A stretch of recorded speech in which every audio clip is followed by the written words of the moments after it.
Hey everybody, welcome to this month's question of the month. As you know, if you've got a question,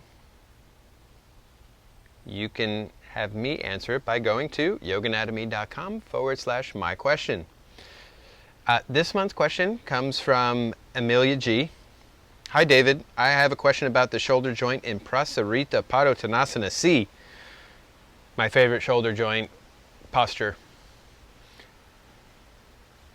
I had some teachers who were telling me that my palms should touch throughout the pose, from the standing to the folding forward and during the state of the pose.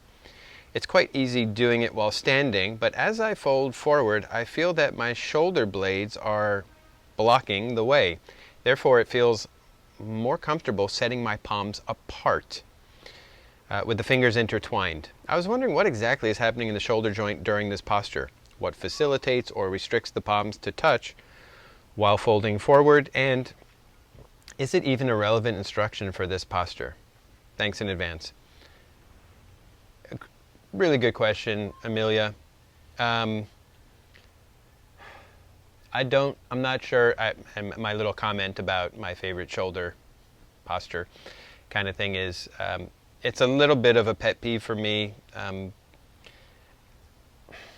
The instruction that your hands are supposed to touch the floor,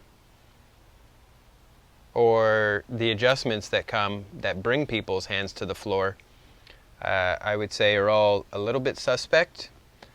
Since you're doing this version of it, I'm assuming you're an Ashtangi.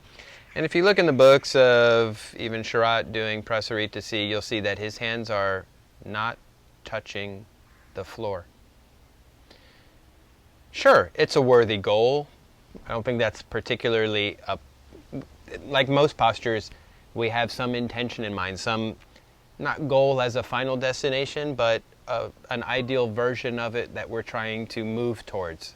So that's how we direct our intention, our focus, our energy, etc. So there's nothing wrong with that. The hand positions have also changed over the years. This is the easiest, with the palms facing the body. I'm not going to do it behind me, but and then there's the hands clasped, which is a little bit harder. And I know you're asking about the anatomy of these, so I'll go through these.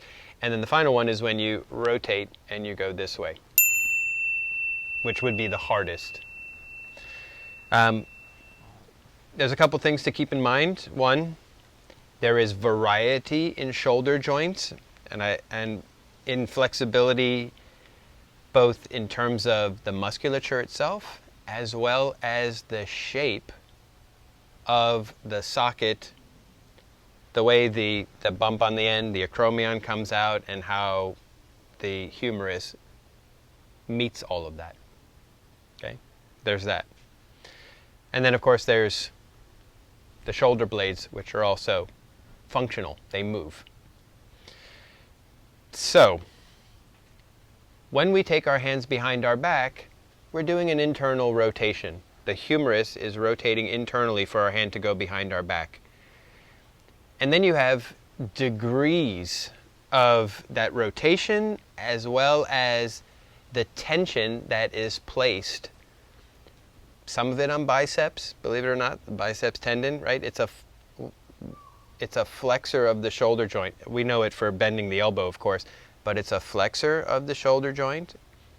So some of the pressure is there, some of it is on the deltoids as well in the front. When we take our arm behind our back, you're just going to have pressure going that way. Depending on how much mobility we have in our shoulder joints, if we built up a lot of strength in our upper body, we might have tight pectoralis, which then might restrict our shoulder blade from being able to move back with it, which would reduce some of that stress. So what I'm getting at here is there's the shoulder girdle is highly mobile. There's the shoulder joint, humerus meets scapula, and then there's scapula, which is attached to the clavicle and to the sternum, that is mostly free and held by tissue. And what we're doing in this is we're combining the movements of both of these together, which just makes it a little bit more complex in terms of ferreting out what is the real restriction. Okay? But it's increasing I was going to say intensity of the internal rotation. But I'm always careful when I say words like intensity. It doesn't mean a bad thing. It's the degree of internal rotation, and therefore the degree of flexibility required, or the degree of resistance that we get from the tissues. Okay?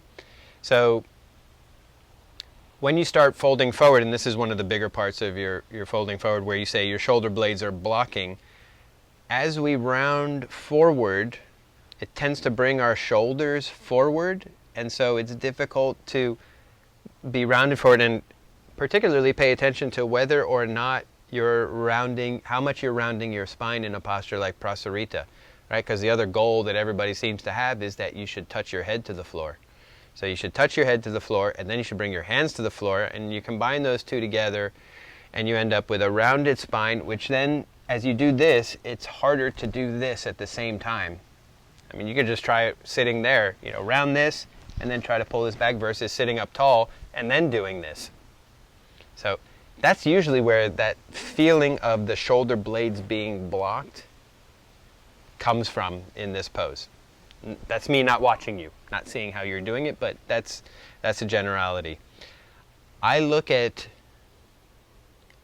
this as the easiest version. So if I had a beginner, particularly with tight shoulders, I would just make them do this for a while.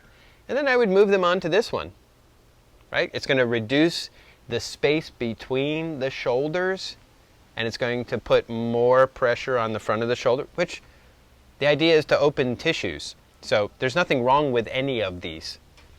I look at them as progressive, starting here, moving here, and then this being the final one, which is the most difficult.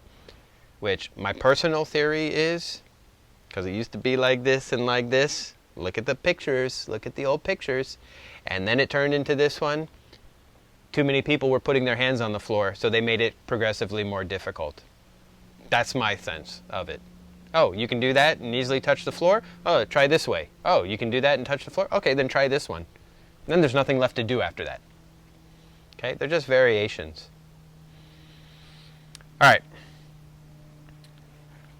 I hope this helps. I hope that gave you some stuff to think about. Particularly this one is my guess based on what you wrote. If you've got a question, anybody else out there, you got a question, you want me to answer it? Go to yoganatomy.com/my question, and I'll answer it on video. And don't forget to subscribe to my channel.